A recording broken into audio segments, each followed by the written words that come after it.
هذا القرآن يوحدنا لطريق الخير يوجهنا الله تعالى أنزله ورسول الله معلمنا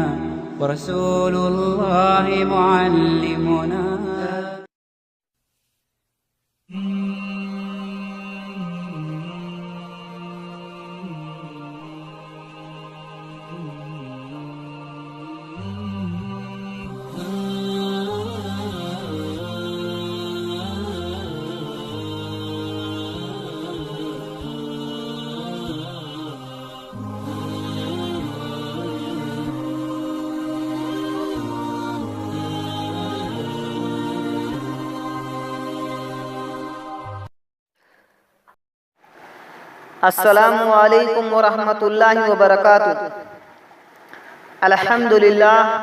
अल्हम्दुलिल्लाहि रब्बिल आलमीन वस्सलातु वस्सलामु अला रसूलिहिल करीम अम्मा बाद। अऊज़ु बिल्लाहि मिनश शैतानिर रजीम। बिस्मिल्लाहिर रहमानिर रहीम। सुब्हानक ला इल्मा लना इल्ला मा अल्लमतना इन्नका अंतल अलीमुल हकीम। సోదరులారా, సోదరిమణులారా, మరి ఎంతమంది అయితే నా యొక్క ప్రసంగాన్ని వింటున్నారో అలాంటి మీ అందరిపైన కూడా మన సృష్టికర్త అయినటువంటి అల్లాహ్ సుబ్హానహు వ తఆలా యొక్క శాంతి మరియు శుభాలు మనందరి జీవితాలలో వర్షించుగాక, ఆమీన్.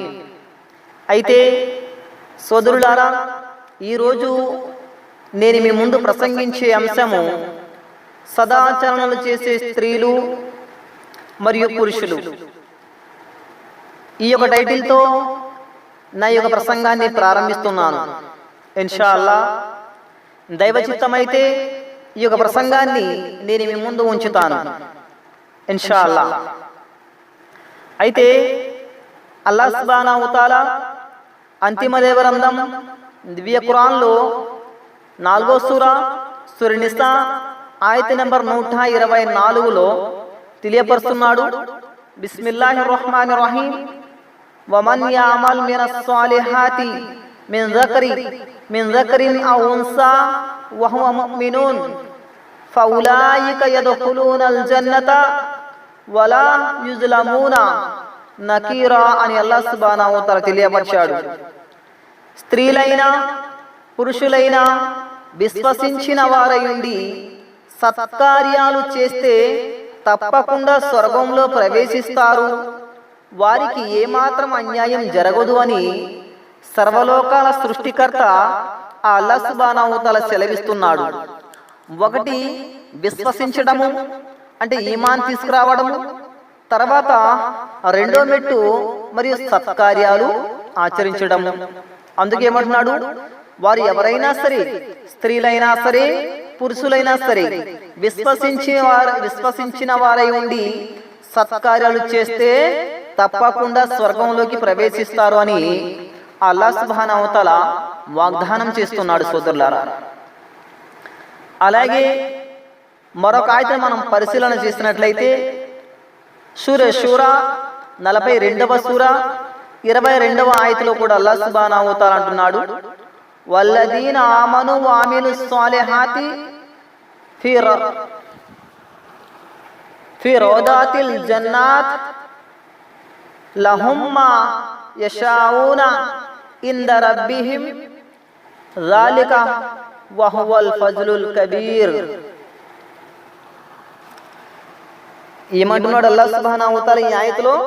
సూరా షూరా 42వ సూరా 22వ ఆయతని 22వ ఆయతలో అల్లాహ్ అంటున్నారు, వల్లదీన ఆమను వఅమిలుస్ సాలిహాతి ఫీ రౌదాతిల్ జన్నాత్ లహుమ్ మా యషాఊన ఇంద రబ్బిహిం జాలిక వహువల్ ఫజ్లుల్ కబీర్ అని అల్లాహ్ సుబ్హానహు వ తఆలా తెలియపరుస్తున్నాడు. సత్యాన్ని విశ్వసించి సదాచార సంపన్నులైన వారు స్వర్గవనాల్లో సుఖంగా ఉంటారు, వారికి వారు కోరినదల్లా వారి ప్రభువు వద్ద లభిస్తుంది. ఇదే అన్నిటికంటే గొప్ప దైవానుగ్రహం అని ఆ అల్లాహ్ సుబ్హానహు వ తఆలా అంతిమ గ్రంథం దివ్య ఖురాన్లో 42వ సూరాలోని 22వ ఆయతులో తెలియపరిచాడు. అలాగే సోదరులారా, మరొక ఆయతను మనం పరిశీలన చేసినట్లయితే అల్లాహ్ సుబ్హానహు వ తఆలా తెలియపరిచాడు. సూర సజ్దా ఆయత నెంబర్ 19.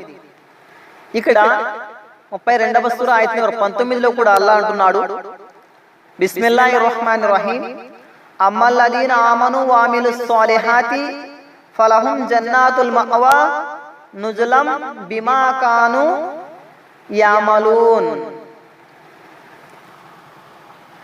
సోదరులారా, ఇప్పుడు ఏవైతే నేను ముందు పెట్టానో ఈ ఆయతుల పైన వీటి యొక్క తఫ్సీర్తో సహా మీరు చదవడానికి ప్రయత్నించండి ఇన్షాల్లా.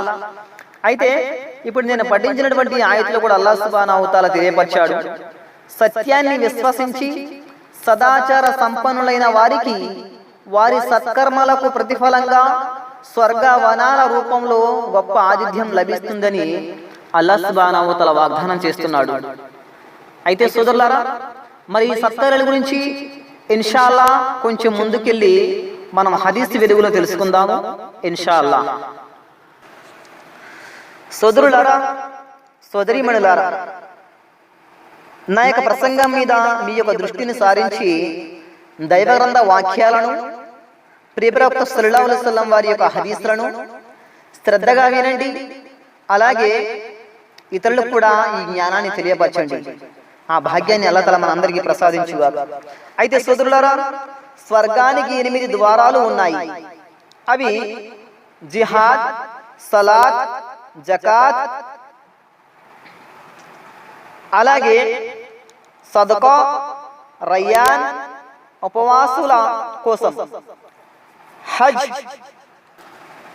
అలాగే ఐమాన్. అయితే మొత్తానికి మనకు తెలిసిందేంటి, ఇలాగా 8 స్వర్గానికి 8 ద్వారాలు ఉన్నాయి. అయితే సహల్ బిన్ సాదీ రదియల్లాహు తఆలా అన్హు కథనం ప్రకారం విశ్వకారుణ్యమూర్తి మహాప్రవక్త ముహమ్మద్ సల్లల్లాహు అలైహి వసల్లం వారు ప్రబోధించారు, స్వర్గానికి 8 ద్వారాలు ఉన్నాయి. వాటిలో రయ్యాన్ అనే ఒక ద్వారం ఉంది, దాని గుండా ఉపవాసులు మాత్రమే వెళతారు అని ప్రవక్త సల్లల్లాహు అలైహి వసల్లం వారు చెప్పి ఉన్నారు సోదరులారా. అయితే ఇంకా ఇలా అన్నారు,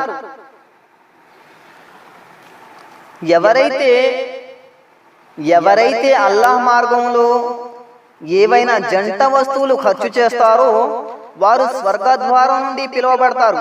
జంట వస్తువులను ఖర్చు పెట్టేవారు స్వర్గపు యొక్క దర్వాజా, ఆ యొక్క ద్వారం నుండి పిలువబడతారు. ఈ అధ్యాయంలో ఉబాదా బిన్ సామిత్ రదియల్లాహు తఆలా అన్హు ప్రవక్త సల్లల్లాహు అలైహి వసల్లం వారి ప్రవచనాన్ని ఉల్లేఖించారు. అయితే అబూ హురైరా రదియల్లాహు తఆలా అన్హు వారి కథనంలో వచ్చినటువంటి హదీస్ని మనం పరిశీలన చేసినట్లయితే, ఎవరైతే అల్లాహ్ మార్గంలో డబ్బులు, దుస్తులు లేదా ఏవైనా వస్తువులు ఖర్చు చేస్తారో వారిని దైవదూతలు స్వర్గ ద్వారం నుండి పిలుస్తారు. అల్లా దాసుడా, ఈ ద్వారం మంచిది అని అంటారు.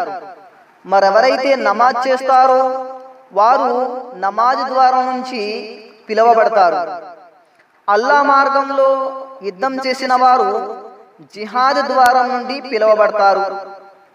ఉపవాసాలు ఉండేవారు రయ్యాన్ ద్వారం నుండి పిలువబడతారు. జకాత్ చెల్లించేవారు జకాత్ ద్వారం నుండి పిలువబడతారు. ఇది విని అబూబకర్ రదియల్లాహు తఆలా అన్హు అంటున్నారు అక్కడ, ఓ ప్రవక్త, ఎవరైనా ఒకే ద్వారం నుండి పిలువబడినా పర్వాలేదు, గాని అన్ని ద్వారాల నుండి పిలువబడే వారు ఎవరైనా ఉంటారా? అవును, అలాంటి వారు కూడా ఉంటారు. ప్రవక్త సల్లల్లాహు అలైహి వసల్లం అంటున్నారు, అవును, అలాంటి వారు కూడా ఉంటారు. అలాంటి వారిలో నువ్వు ఉంటావా అని ప్రవక్త సల్లల్లాహు అలైహి వసల్లం వారు అబూబకర్ రదియల్లాహు తఆలా అన్హు వారికి శుభవార్తని ఇచ్చారు. అయితే సోదరులారా, మరి అలాగే సోదరులారా, మరి కొంచెం శ్రద్ధగా వినండి. అల్లాహ్ సుబ్హానహు వ తఆలా సూర నంబర్ 9 ఆయత నంబర్ 20-21లో ఈ ప్రస్తావన తీసుకొచ్చాడు. ఏమంటున్నాడు? ప్రాణాలొడ్డి పోరాడే వారి స్థాయి మాత్రమే అల్లాహ్ దృష్టిలో విలువైనది. అలాంటి వారి జీవితమే సార్థకమవుతుంది. వారి ప్రభువు వారికి తన కారుణ్యం, ప్రసన్నత, భాగ్యాలతో పాటు శాశ్వత సౌఖ్యాలతో కూడిన స్వర్గ వనాలు ప్రసాదిస్తాడని శుభవార్త వినిపిస్తున్నాడు. ఆ స్వర్గ వనాల్లోని వారు కలకాలం హాయిగా ఉంటారు. సన్మార్గగాములకు ప్రతిఫలం ఇవ్వటానికి అల్లాహ్ దగ్గర అపార నిక్షేపాలు ఉన్నాయని సృష్టికర్త అల్లాహ్ సుబ్హానహు తఆలా తెలియపరుస్తున్నాడు. అలాగే సోదరులారా, దీనికి సంబంధించి అనేక ఆయతులు, స్వర్గానికి సంబంధించి అనేక ఆయతులు ఉన్నాయి. మనం ఏ పని చేసినా సరే, ఏ సత్కార్యం చేసినా సరే, మనం అది అల్లాహ్ కోసమే చేసేవారమై ఉండాలి సోదరులారా. అలాంటి వారికి అల్లాహ్ సుబ్హానహు తఆలా ఎనలేనిటువంటి ప్రతిఫలాన్ని ప్రసాదిస్తాడు. అయితే హదీస్ గ్రంథం సహీహ్ బుఖారీలో మనం పరిశీలించినప్పుడు ఈ హదీస్ని అబూ హురైరా రలియల్లాహు తఆలా అన్హు ఉల్లేఖిస్తున్నటువంటి హదీసు. ప్రవక్త సల్లల్లాహు అలైహి వసల్లం వారి యొక్క ప్రవచనం ప్రబోధించారు. ఎవరైతే కేవలం అల్లాహ్ కలిమాపై నమ్మకం ఉంచి అల్లాహ్ మార్గంలో జిహాద్ చేస్తున్నాననే సంకల్పంతో ఇంటి నుండి బయలుదేరుతారో అలాంటి వారికి అల్లాహ్ బాధ్యత వహిస్తాడు. వీర మరణాన్ని ప్రసాదించి అతన్ని స్వర్గానికి తీసుకువెళ్తాడు. లేదా మరొకటేంటి, పుణ్యాన్ని యుద్ధ సొత్తును ప్రసాదించి తిరిగి ఇంటికి పంపుతాడు. హదీస్ గ్రంథం సహీహ్ హదీసు. ఇది బుఖారీ యొక్క హదీస్లో వస్తుంది. బుఖారీ యొక్క హదీస్ ఇది. అయితే సోదరులారా, అబూ హురైరా రలియల్లాహు తఆలా అన్హు ఉల్లేఖిస్తున్నటువంటి మరొక హదీస్ మనం పరిశీలన చేసినట్లయితే ప్రవక్త సల్లల్లాహు అలైహి వసల్లం వారు ఉద్బోధించారు, ఎవరైతే ఉదయం సాయంత్రం నమాజ్ కోసం మసీదుకు వెళతారో వారి కోసం అల్లాహ్ స్వర్గంలో ఆతిథ్యం ఏర్పాటు చేస్తాడు అని చెప్పేసి అన్నారు. హదీస్ గ్రంథం సహీహ్ బుఖారీలో ఈ ప్రస్తావన వచ్చింది. సోదరులారా, ఇక్కడ ఒక విషయాన్ని గమనించండి. మీరు ఎవరైనా అతిథి ఇంటికి ఒక అతిథిగా మీరు వెళ్ళారు అనుకోండి. మీ అతిథి ఎంత బీదవాడైనప్పటికీ కూడా పళ్ళు ఫలాలతో, ఇంకా చేపలు, ఇంకా మాంసాలతో భోజనం పెట్టడానికి ప్రయత్నిస్తాడు. ఎందుకంటే మిమ్మల్ని గౌరవించి ఆతిథ్య మర్యాద చేయాలని చెప్పేసి సంకల్పించుకుంటాడు. అయితే సోదరులారా, ఈ ప్రపంచక జీవితంలో ఒక స్నేహితుడిదే మనతో ఇలా ఉంటే, మనల్ని సృష్టించినటువంటి అల్లాహ్ సుబ్హానహు తఆలా యొక్క గృహానికి మనం వెళుతూ ఉంటే, ఆ అల్లాహ్ సుబ్హానహు తఆలా స్వర్గంలో ఎవరికి ఈ యొక్క ఏర్పాటు చేస్తున్నాడు అంటే, ఎవరైతే మరియు ఉదయం మరియు సాయంత్రం వెళతారో, ఎక్కడికి దైవ గృహానికి నమాజ్ ఆచరించడానికి ఎవరైతే వెళ్తారో వారి గురించి ఏర్పాటు జరుగుతున్నాయి. ఏమొచ్చింది, ఇంటి నుండి బయలుదేరతాడో అల్లాహ్ మార్గంలో క్షమించాలి, ఉదయం సాయంత్రం నమాజ్ కోసం మసీదుకు వెళతారో వారి కోసం అల్లాహ్ మార్గంలో ఆతిథ్యం అల్లాహ్ స్వర్గంలో ఆతిథ్యం ఏర్పాటు చేస్తాడు. హదీస్ గ్రంథం బుఖారీలో వచ్చింది. సోదరులారా, ఈ లోకంలో అల్లాహ్ సుబ్హానహు తఆలా అడిగే వారికి అన్నాన్ని ఇస్తున్నాడు, అడగని వారికి కూడా ఆహారాన్ని ప్రసాదిస్తున్నాడు. కానీ ఎవరైతే ఈ ప్రాపంచిక జీవితంలో ఉదయం మరియు సాయంత్రం మసీదుకి వెళ్ళి నమాజ్ను ఆచరించే వ్యక్తి ఉంటాడో అలాంటి వ్యక్తి కోసం పరలోకంలో అల్లాహ్ సుబ్హానహు తఆలా చేసే ఏర్పాటు ఎంత మహోన్నతంగా ఉంటుందో చూడండి. ఆ భాగ్యానికి మనందరం కూడా నోచుకునే భాగ్యాన్ని అల్లాహ్ తఆలా మనందరికీ ఆ భాగ్యాన్ని ప్రసాదించుగాక. ఆమీన్. మరి ఇంతవరకు ఎవరైతే బేనమాజీగా ఉన్నారో ఈ యొక్క శుభవార్త విని 5 పూటల నమాజ్ను ఆచరించే భాగ్యాన్ని కూడా ఈ ఆడియో వినే వ్యక్తికి అల్లాహ్ సుబ్హానహు తఆలా ప్రసాదించాలని నేను అల్లాహ్తో దువా చేస్తున్నాను. ఆమీన్. అలాగే సోదరులారా, నా యొక్క సమయం కూడా దగ్గర పడుతుంది కాబట్టి ఇన్షాల్లా మరొక హదీస్ను చెప్పి నేను కొద్ది ప్రస్తావన మీ ముందు ఇన్షాల్లా నేను ముగిస్తాను. అయితే హజరత్ అబూ హురైరా రలియల్లాహు తఆలా అన్హు ఉల్లేఖిస్తున్న ఈ హదీసులో దైవప్రవక్త సల్లల్లాహు అలైహి వసల్లం వారు ఉపదేశించారు, ఉమ్రా చేయడం వల్ల ఒక ఉమ్రా నుండి దాని తర్వాత ఉమ్రా వరకు చేసిన పాపాలన్నీ క్షమించబడతాయి. హజ్ మక్బూల్ వల్ల స్వర్గం తప్పనిసరి అయిపోతుందని ప్రవక్త సల్లల్లాహు అలైహి వసల్లం వారు చెప్పారు. హదీస్ గ్రంథం సహీహ్ బుఖారీ. అలాగే ఎవరైతే అల్లాహ్ కోసం మసీద్ నిర్మించారో స్వర్గంలో వారి కోసం అల్లాహ్ అలాంటి ఇంటినే నిర్మిస్తాడు. హదీస్ గ్రంథం ముస్లింలో వచ్చింది. అలాగే పొరుగు వారితో మంచిగా వ్యవహరించే వారు స్వర్గానికి వెళతారు. సోదరులారా, మనం ఇరుగు పొరుగు వారితో మంచి ప్రవర్తన కలిగి ఉండాలి. వారితో మంచిగా సంభాషణ, మంచి ప్రవర్తన, మంచి నడవడితో మనం ఎప్పుడైతే ఉంటామో అల్లాహ్ సుబ్హానాహు వ తఆలా మనల్ని ఇష్టపడతాడు, మనకు స్వర్గభాగ్యాన్ని ప్రసాదిస్తాడు అని చెప్పేసి ఏమొచ్చింది హదీస్లో? పొరుగు వారితో మంచిగా వ్యవహరించే వారు స్వర్గానికి వెళతారు అని చెప్పేసి చెప్పబడింది. అయితే నేను అల్లాహ్ సుబ్హానాహు వ తఆలాతో చేసే దుఆ ఏంటంటే, అల్లాహ్ సుబ్హానాహు వ తఆలా ఇరుగు పొరుగు వారి యొక్క హక్కులను నెరవేరుస్తూ ఇరుగు పొరుగు వారితో మంచిగా ఉండే భాగ్యాన్ని ప్రసాదించు. ఆమీన్. ఓ అల్లాహ్ సుబ్హానాహు వ తఆలా మా హృదయాలలో కపటాన్ని చేరకుండా కాపాడు అల్లాహ్. ఆమీన్. ఓ అల్లాహ్ సుబ్హానాహు వ తఆలా ఎప్పుడైతే మనిషి తప్పు చేసినప్పుడు అతని హృదయం పైన నల్లటి మచ్చ పడుతుందో అలాంటి మచ్చల పడేటటువంటి ఆచరణలు ఏవైతే ఉంటాయో వాటి నుంచి మమ్మల్ని దూరంగా ఉంచు అల్లాహ్. ఆమీన్. ఓ అల్లాహ్ సుబ్హానాహు వ తఆలా సత్కార్యాలు చేసే భాగ్యాన్ని, అది కూడా నీ కోసమే చేసే భాగ్యాన్ని మాకు ప్రసాదించు అల్లాహ్. ఆమీన్.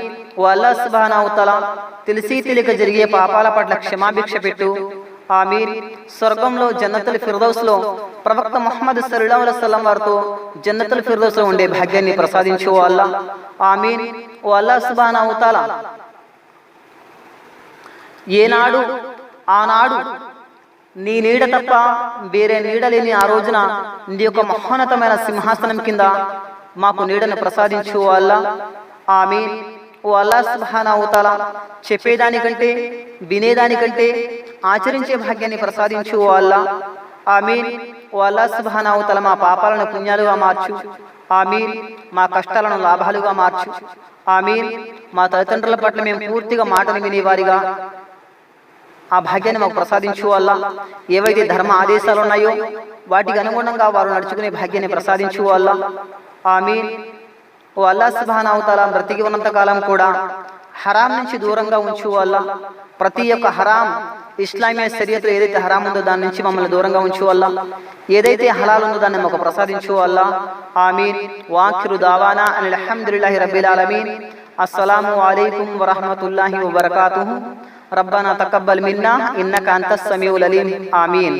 సోదరులారా, ఈ ప్రసంగాలు వీడియో చేయబడుతుంటాయి కాబట్టి మీరు మా యొక్క ఛానల్ని ITDC 2 అనే యూట్యూబ్ ఛానల్ని సబ్స్క్రైబ్ చేసుకోండి. ఇన్షాల్లా మీ కుటుంబీకులకు, మీ బంధువులకు ఈ ప్రసంగాలను వినిపిస్తూ ఉండండి. ఇన్షాల్లా ఖురాన్ మరియు ప్రామాణిక హదీసులతో ఈ యొక్క ప్రసంగాలు చేయబడుతున్నాయి. అల్హమ్దులిల్లాహ్.